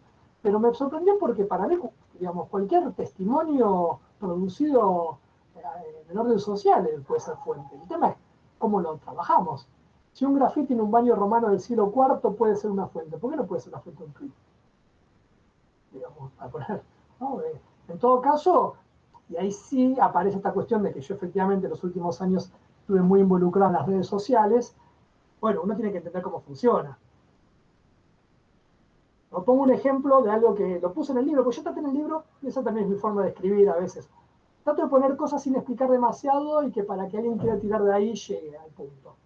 Vamos, que no el libro dura sido muy largo. Hay una frase que se le atribuye a Gabriela Michetti, que era algo así tipo un tweet, que es que ¿qué es eso de conmemorar el pasado? Tendríamos que empezar a conmemorar el futuro. Es un chiste de Twitter eso. Nunca lo dijo. Nunca lo dijo. O por lo menos yo nunca llegué a la fuente original. Por eso sí, los historiadores somos maniáticos y ahí sí me di cuenta que trabajamos distinto, porque yo veo colegas de otras disciplinas que agarran un tweet y lo toman como válido sin preocuparse. Digamos, yo traté de ir hasta el último lugar donde podía llegar. De hecho, reconstruí un tweet, un artículo que fue sacado de Infobae, de un tuitero macrista, lo reconstruí o sea, hice esas operaciones que hacemos los historiadores cuando trabajamos con reconstruir. Entonces, bueno, el de Michetti era interesante porque, digamos, yo lo que trataba de mostrar es que en Twitter pasan estas cosas, que también pasan en otros ámbitos, pero acá es muy eso, hacer un chiste, queda, alguien responde eso, se arma toda una bola sobre algo que no existe, no tiene referente inicial. Entonces, traté de dejar indicado eso. Entonces, en todo caso, qué cuidados tenemos a la hora de trabajar con determinadas fuentes.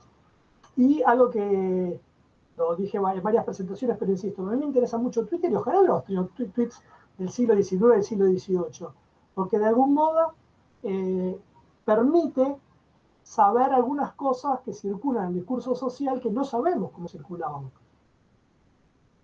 Y esto es un método mío, no es un método, sí, puramente intuitivo, lo que decía antes. A mí estos tweets me sirven porque lo que hacen es lo que yo escucho o los comentarios que leo, porque es algo que siempre hice por cuestión mía, ¿no? A mí me interesa escuchar mucho lo que se dice en la calle. Lo que se dice, no quedarme escuchando las conversaciones ajenas, no es eso, pero como la frase, lo que va, todo eso, retazos de discurso social, es algo que a mí siempre bueno, escucho las cosas similares a las que leo. Entonces es algo que de algún modo me confirma que es algo que está circulando. Yo lo que no puedo es ponderarlo, no sé qué capacidad tiene, no sé cuán significativo, pero sé que está. Y el nivel del libro es trabajar con eso que está y que tiene cierta capacidad de interpelar a sectores de la sociedad. Eso creo que se puede demostrar. Y los tweets son fantásticos para eso, ¿no? Las posteos de Facebook y demás. Así que bueno, esto de no sé cómo llegué acá, me faltaba lo de Leonel, que era ya una pregunta un poco más densa, ¿no? Las condiciones actuales, ¿no? Sobre por qué esto es posible, el presentismo y demás, bueno, es una discusión infinita. Hay cambios obviamente en las formas de vincularnos como comunidad, en la rapidez, en la inmediatez, en esto mismo de las redes sociales, de la fugacidad, ¿no? En esta idea de... me aparecía un comentario, ¿no? En esta dificultad para pensar un futuro acorde a nuestros deseos y demás, ¿no? Hay algo, son muchas las causas, y yo por eso ahí pongo, bueno, está en el texto el chiste este de que no se sabe si es de Zizek, si es de Jameson, pero el que toma Mark Fisher, ¿no? Es más fácil imaginar el fin de la humanidad que el fin del capitalismo, en el sentido de, bueno, ¿cuál es el futuro? Entonces hay una serie de condiciones de distinto orden que hacen que efectivamente el presente tenga un rol que quizás no lo había tenido en otro momento de la historia. No estoy tampoco tan seguro de esto. Las aceleraciones, también es una, sobre esto tuve que leer muchas cosas de filosofía, antropología. De todas maneras, insisto, yo creo que todo esto tiene un asidero, pero que incluso dentro de esta cuestión, de esta forma de concebir nuestra relación con la temporalidad, sigue habiendo espacio para el pasado y para el futuro. No sé si en el futuro va a seguir habiéndolo o no. Y una cosa más que sí creo que es algo que, no sé si era que es original, pero que no lo había leído y se me ocurrió haciendo el libro, y que tiene que ver con una cierta limitación no tanto del presentismo, sino del futurismo de la perspectiva neoliberal, que están en las conclusiones. Las conclusiones son como mucho más hipotéticas del libro. El tercer capítulo son unas conclusiones en las que, bueno, cómo se articula el futurismo con las representaciones e interpretaciones del pasado, porque es posible articular esto. Yo creo que el neoliberalismo tiene una limitación estructural en relación al pasado. No es solo que el pasado es todo lo malo y que hay que liberarse, sino que si de verdad se concibe que no existe la sociedad, sino que hay solo individuos, tampoco puede concebirse un pasado, porque el pasado es colectivo. Hay algo del orden de que hay algo que como que estructuralmente está más vinculado al presente que al pasado y que al futuro. La idea de una historia implica actores colectivos, sujetos colectivos, pueblo, nación, humanidad, lo que sea. Ahora, si no existe, si realmente uno se toma el pie de la letra, por eso también en el libro pongo la frase de Thatcher, y voy a buscar el origen, que dijo algo un poco distinto, pero no importa. Es cómo fue tomada la frase, no importa lo que dijo Thatcher exactamente. No hay sociedad, solo hay individuos. Yo por lo menos no concibo cómo se puede hacer un pasado, cómo se puede construir pasado con eso. Porque ¿el pasado de qué? El pasado de los individuos es una generación atrás, dos, no sé. Pero el pasado es algo colectivo. Por tal como lo concebimos, yo no sé si en el futuro esto va a ser distinto. Entonces ahí sí hay algo del orden del presentismo vinculado con estas formulaciones ideológicas que me parece que tienen un límite estructural. Entonces cuando tienen que dar una explicación sobre algo que tiene que ver con la sociedad, aparece el pasado, porque lo que es muy fácil de descubrir es que sí hay sociedad, ¿no? Digamos, sería que hay individuos, no hay sociedad, puede funcionar como un eslogan, pero cuando uno ve actuando a estos actores, inmediatamente se da cuenta de que conciben que hay una sociedad, que tiene determinadas características y que la explicación de por qué esa sociedad tiene esas características es histórica. Entonces ahí es donde se cuela todo el discurso histórico del pasado. Hay como no sé qué va a pasar en el futuro con la transformación en las redes sociales, la biotecnología y todo eso, y creo que casi que estoy contento de no saber qué va a pasar y no estar en ese momento.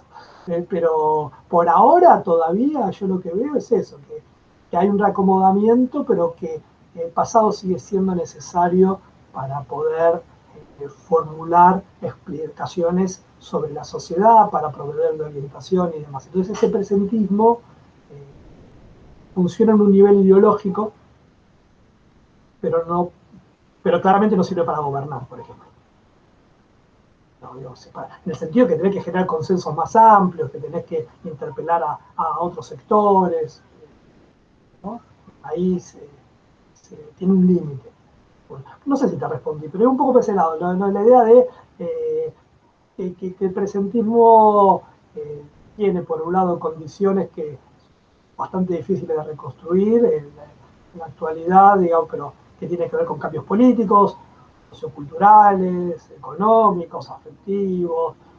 Bueno, es desde toda la sociología, como Sennett, pero la corrosión del carácter, que trata como hoy en día alguien que en el mercado laboral tiene es efímera, puede ser mucho más efímero su vínculo con una determinada actividad, porque sabe que después va a tener que hacer otro y que va a hacer otro. Yo lo veo en mis hijos eso, ¿no? Comparado con expectativas laborales, estar acá, después allá, ¿no? Funciona de otra manera. Entonces hay algo del orden del presente más fuerte, que tiene una cierta carga de futuridad, pero poca, y va perdiendo peso el pasado. O sea, uno le puede entrar por muchos lados a esto, por eso no se me ocurre una única explicación. O si uno quiere hacer una explicación última, bueno, el proceso de valorización acelerada del capital, bueno, uno puede ir por ese lado también, ¿no? La desmaterialización y desterritorialización, ahí hay un conjunto de variables explicativas que son muy atendibles. Se me escapan a mí, yo ahí, hasta ahí llego. Creo que Ana había pedido la palabra. ¿Sabes que no te escucho, Alejandro? No sé si Yo dejé una pregunta escrita, pero bueno, la puedo, no sé si me escuchan. Hola, Fabio. El gusto de verte y de escucharte. No, yo la pregunta que te había dejado escrita es si te has visto enfrente de esas expresiones en tono acusatorio de ¡ay, qué oportuno! Justo en este momento sale este libro tuyo. Porque bueno, también como que nos quieren, está muy instalado en la gente el paradigma del historiador del siglo XIX, objetivista y que no impoluto, bueno, que en parte también la hemos heredado, estaba en los 80, de que no podemos estar atravesados por nada político. Entonces quería saber si te has visto frente a esos comentarios y cómo te has parado o qué respuestas te has dado o has dado a ese tipo de comentarios. Sí, la verdad, por suerte no, por lo menos no en forma frontal, la verdad que no. Creo que porque, digamos, por empezar el libro salió mucho después de lo que yo esperaba. Yo pensé que el libro iba a salir al comenzar la pandemia, o sea, un año antes. Recién había. De hecho, bueno, también teníamos dudas, ¿no? Porque, bueno, ¿tiene sentido este libro ahora, no? Bueno, nos pasa, bueno, el editor, que es el que finalmente hace una apuesta por una obra, ¿no? Pero bueno, después nos pareció que digamos, la pregunta sería, ¿este libro tiene un interés que trasciende la lectura coyuntural? Esa era la pregunta. ¿No? Y bueno, el editor de la colección y el director de la editorial consideraron que sí. Que bueno, yo confío en ellos. Nadie me objetó. Yo creo que, y esto si hago un autoanálisis, es porque, digamos, a ver cómo digo esto, es difícil de decir o de articular. Que la gente que me conoce dentro del campo académico sabe lo que yo pienso, siempre supo lo que yo pienso, lo que pensaba, no es algo, ¿no? No, nunca nadie dejó, yo nunca hice, digamos, me parece, expresiones, exteriorizaciones demasiado enfáticas sobre nada, pero nunca oculté nada. ¿No? Entonces, no es que, ahora, y aparte, bueno, vengo diciendo estas cosas en las redes sociales hace años, así que no, ahí no había algo que dijeran, ¿cómo justo ahora haces esto? No, me parece que tiene que ver con eso. Y aparte, bueno, para el caso, digamos, propiamente del campo historiográfico, creo que, bueno, porque ahí funciona esto de que tengo una trayectoria o un lugar, qué sé yo, por mis trabajos, donde se supone que, bueno, que respeto ciertas reglas de oficio y que conozco el campo y qué sé yo, y que no es que sería mucho más difícil de objetar, digamos, que si le hiciera otro. Supongo que algo de eso debe funcionar, no lo sé, pero no me ha sucedido que me lo. De hecho, me llamó la atención colegas que les ha parecido muy interesante, que tiene otras perspectivas ideológicas, quiero decir, que les ha parecido muy interesante y me han felicitado por el libro. O sea que hay algo ahí que tiene que ver, para volver a una pregunta que creo que, o una cuestión que a Alejandro me parece que puede interesarle, que es que hay un campo historiográfico en el cual podemos compartir determinadas cuestiones sabiendo que tenemos diferencias en otros ámbitos. A mí me pasa que yo coincido con gente con la que no coincido para nada o con muy poco. En cuestiones del presente coincido mucho sobre el pasado, sobre cómo interpretarlo. Y al revés.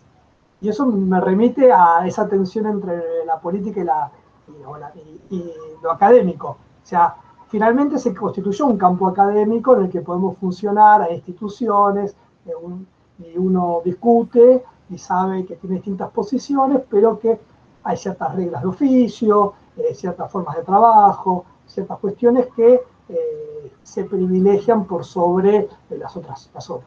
Eso funciona. Y eso hace que para bien y para mal, porque a veces pasa y digo, pero ¿por qué estoy de acuerdo? ¿No? Uno se pregunta, pero bueno, está de acuerdo, pero también para bien, porque en una sociedad que está tan polarizada, en donde uno se tiene que estar peleando todo el tiempo por todas las cosas con todo el mundo, que la gente con la cual uno comparte espacios de trabajo, espacios de sociabilidad, uno pueda compartirlos, tener diferencias y poder sostenerlas, es más que bienvenido. O sea que yo eso lo veo como algo bueno también. A veces digo, pero es verdad que a veces me pasa al revés, digo, pero yo estoy coincidiendo así, ¿no? Porque me lo pregunto a mí mismo, pero más allá de eso me parece que tiene que ver con esto. Hay algo que cambió y ahí sí a la pregunta, Alejandro, cambió a partir de, digamos, del 2002, 2003, 2004, algo que se fue como armando en un campo más consolidado, que ya existía, pero que ahora se agrandó mucho y al agrandarse inevitablemente tiene que admitir las diferencias. Se admite. Sí. Sí,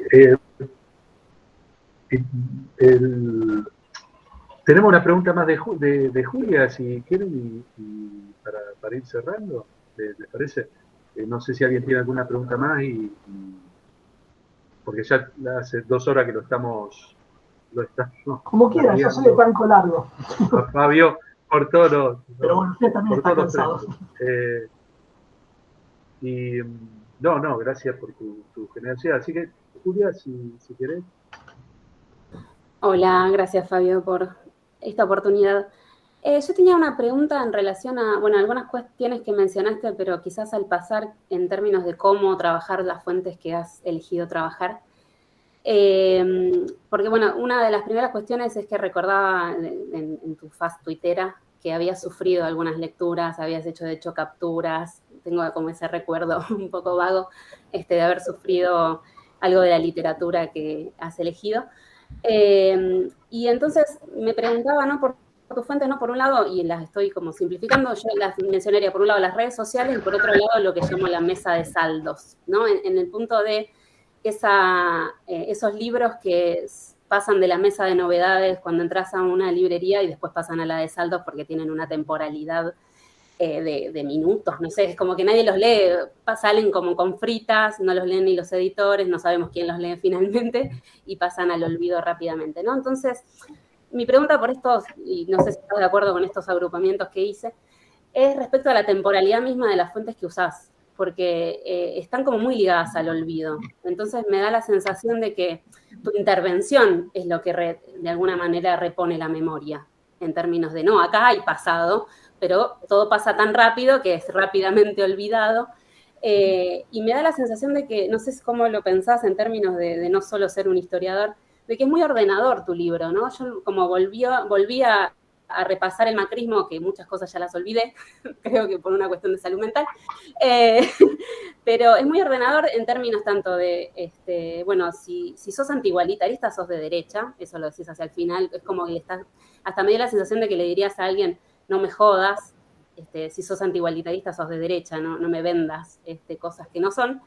Y al mismo tiempo esta intervención, ¿no? Respecto del espesor temporal de las cosas y de no que todo pasa y todo se olvida y todo entra en, no sabemos bien a dónde va. Y en ese último punto, a lo mejor mi pregunta sí es un poco larga, es si hay alguna intervención tuya, digamos, si esto fue pensado o salió, digamos, en términos de que realmente querías intervenir de ese modo en la discusión pública, o si es un producto, digamos, de tu libro o es mi lectura, qué sé yo. Gracias.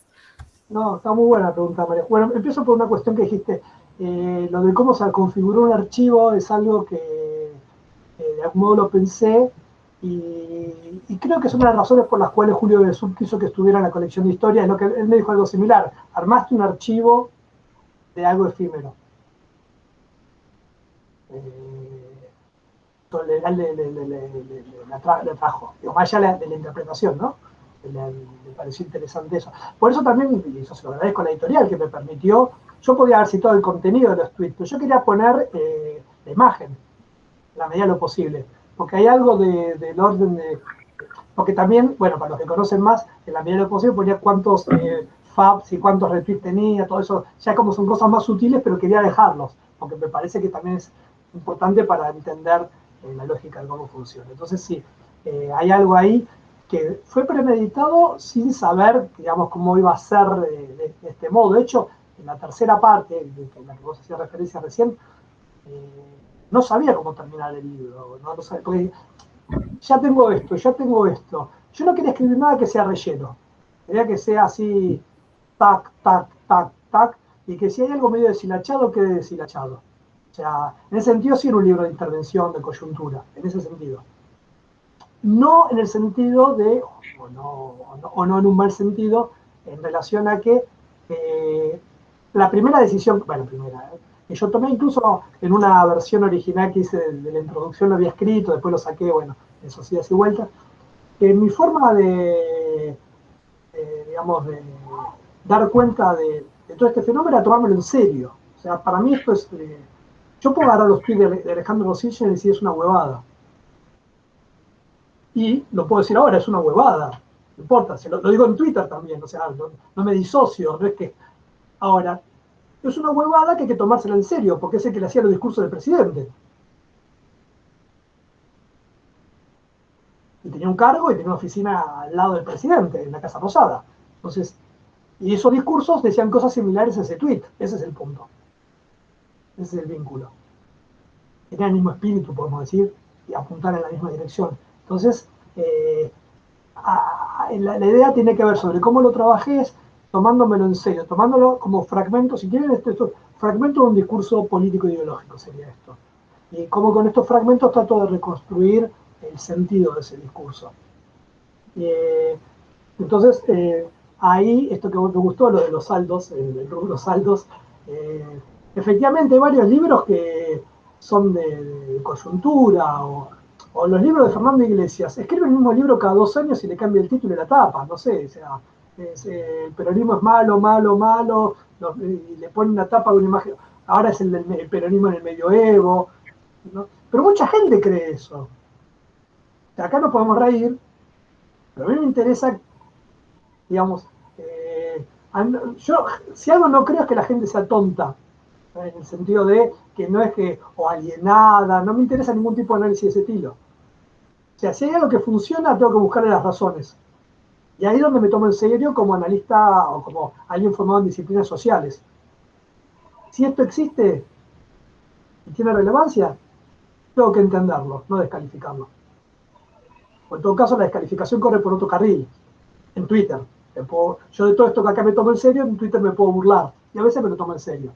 Ahí uno puede jugar. Acá me lo tomé en serio, a veces hago un chiste también, porque bueno, es el tono un poco del libro. Entonces va por ese lado. Entonces las fuentes tienen un carácter efímero, pero retrata bien el clima de época. Un clima de un sector de la sociedad en este periodo. Sobre todo porque mi interpretación es que es una articulación coyuntural de un fenómeno de más largo plazo, que tiene una historia previa y que se va a seguir desenvolviendo. Entonces, ¿cómo se articuló en estos años? Probablemente, por cómo veo que viene la cosa, la beta, llamémosla neoliberal para entenderlo rápidamente, va a tener más peso en el discurso, ¿no? Y yo ahí, bueno, no sé si digamos, cómo va a aparecer el pasado, no lo sé. Pero bueno, esto es cómo se configuró en este periodo. No sé si te contesté todo. Bueno, no sé, ¿te contesté todo? No sé, perdón. Pero sí, eran fuentes que tenían un carácter efímero y también traté de confrontar y de poner tweets, artículos periodísticos y textos de algún libro o una parte de algún libro y también de autores que sean distintos. Por eso aparece Sebrelli, porque tiene también otra forma de concebir las cosas. Me pareció interesante ponerlos en contrapunto, porque eso también da cuenta de, bueno, si un discurso tiene capacidad de interpelar socialmente a sectores amplios, es porque no es absolutamente homogéneo. No, eso es absurdo, no existe. Entonces, hay matices, hay énfasis, hay coyunturas, algo que aparece en el libro, pero no está tan explicitado. Por lo menos tuvimos una discusión con el grupo de movimientos sociales y políticos de Mar del Plata, y metiéndolo con un politólogo amigo, con Germán Pérez, él decía que eso no estaba tan claro, que está pero tan claro, para mí el cambio es después de las elecciones del 2017. En realidad, después de que no pueden el gobierno de Macri, después que tuvo un triunfo tremendo en las elecciones del 2017. A veces nos olvidamos, pero Esteban Bullrich le ganó las elecciones a la senadora Cristina en 2017, en la provincia de Buenos Aires. Ahora cuando se sorprenden que Santilli pueda ganarle a Tolosa Paz, por ejemplo. ¿Cuál sería la diferencia? Bueno, en ese momento sí, porque era una tercera lista peronista, está bien. Pero, quiero decir, para que se vea que no hay algo... bueno, después de que pasó eso, que parecía que ya, para utilizar una frase de otra formación política, iban por todo, se enterraron con la reforma provisional del Congreso. De hecho, en el discurso del macrismo, cada vez que pueden, dice los 4 toneladas de piedra, las 15 toneladas de piedra, las toneladas de piedra van creciendo. Ahí hubo un cambio y yo traté de registrar ese cambio sin que fuera tan explícito en el libro. Por eso tendría que haberlo hecho. Porque ahí es donde fueron mucho más salpicados por el barro de la historia y tuvieron que hacerse más cargo de la historicidad de esta sociedad. Bueno, no es simplemente, bueno, venimos, sacamos leyes, sino que, bueno, una de las cosas de la sociedad argentina, no te metas con los viejos. No te metas con los viejos. Es algo de la sociedad argentina. Es algo muy fuerte. Como alguien dijo en ese momento, si hay problemas salariales, que yo, están los sindicatos, si hay problemas fuertes, si están estudiantiles, intervenir en la universidad también los estudiantiles. Digamos, los jubilados no tienen una representación. Es la sociedad la representación. En el sentido de quién salta por. Porque después, digamos, todos tenemos que sostener a nuestros mayores. Si no es solamente algo ajeno. Y aparte de lo simbólico y todo eso. Hay tocaron algo que, digamos, una fibra de la sociedad que, después, bueno, porque el plan económico, bueno, eso ya es una cuestión más de la dimensión más estrictamente económica, bueno, anunciaron la meta de inflación, el fatídico discurso, digamos, el que no se y a partir de ahí fue todo para pique, pero habían ganado las elecciones en forma impresionante poco tiempo antes. Hay un quiebre. Y ese quiebre yo traté de que en el libro, sin que se dijera del todo, estuviera representado, porque también eso yo creo que son manías de historiadores. Nos interesan las coyunturas, los deslizamientos, los cambios, las sutilezas, ¿no? Creo que tiene que ver con nuestra formación. Probablemente alguien que tenga otro tipo de formación miraría como más en general, ¿no? El problema, obviamente, el problema de todo esto, para mí, bueno, ¿cómo hago esto estando adentro y afuera? No estoy afuera, estoy adentro. Ese es no tengo la capacidad de desdoblarme. Puedo hacerlo tratar de ser todo lo riguroso posible, tratar de que, no de desconocer mis valores y incluso mis prejuicios, sino de ponerlos en juego en la propia análisis. Me parece que de este tipo de trabajos hay que hacer eso, porque lo otro no funciona. Me estoy engañando yo, estoy engañando a los lectores. Entonces, por ejemplo, cuando en la introducción digo, pasa que, bueno, lo hice de una forma tranquila, ¿no?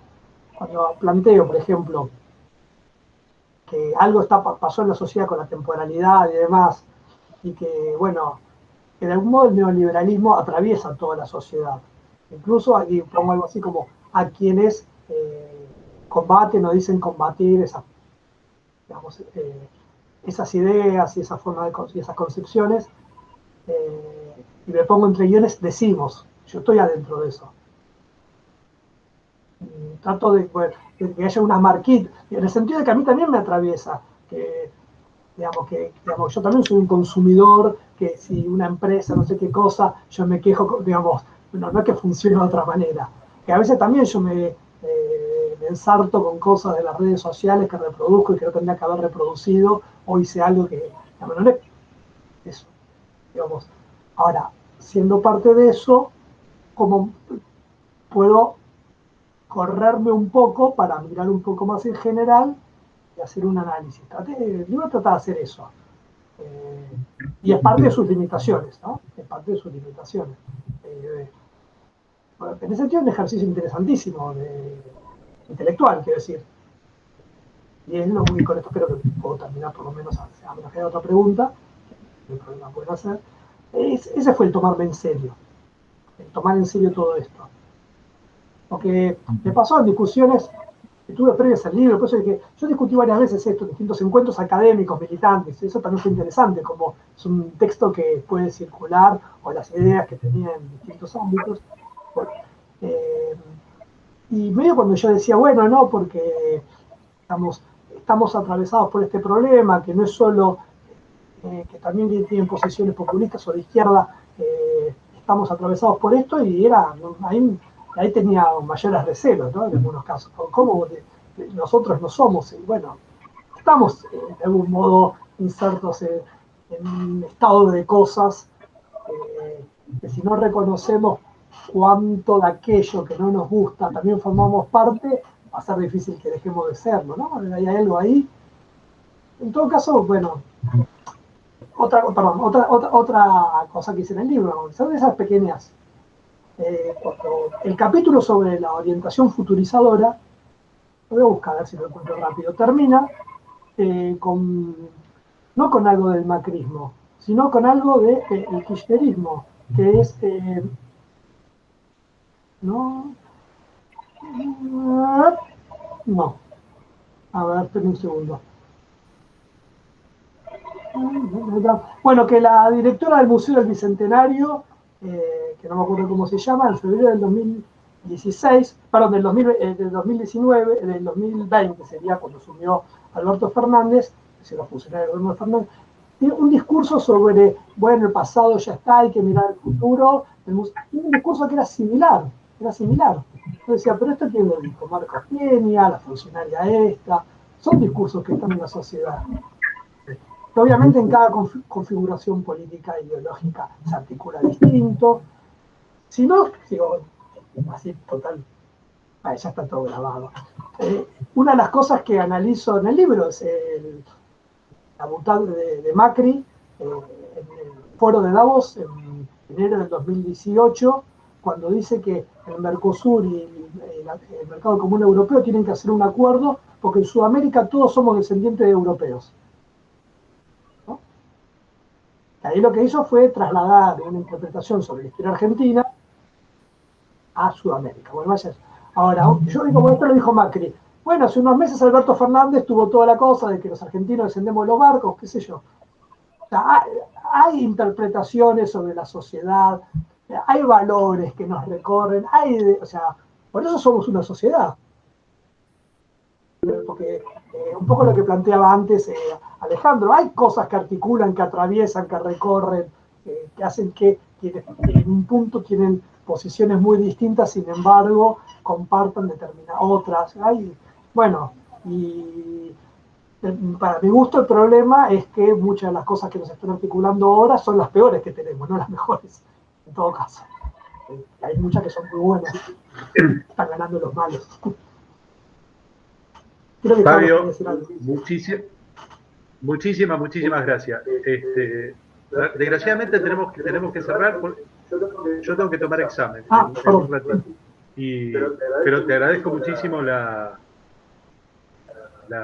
charla, la predisposición a responder a todas nuestras consultas y preguntas. Les quería comentar que se habló varias veces, que de paso hago la publicidad, acaba de salir este librito que son las conversaciones con François Artaud, en la que incluimos un artículo de Artaud que no estaba publicado en español, que se llama La historia pregunta, la historia por venir, y las conversaciones que tuvimos acá en Rosario. Así que para lo que le interese el tema, lo editó la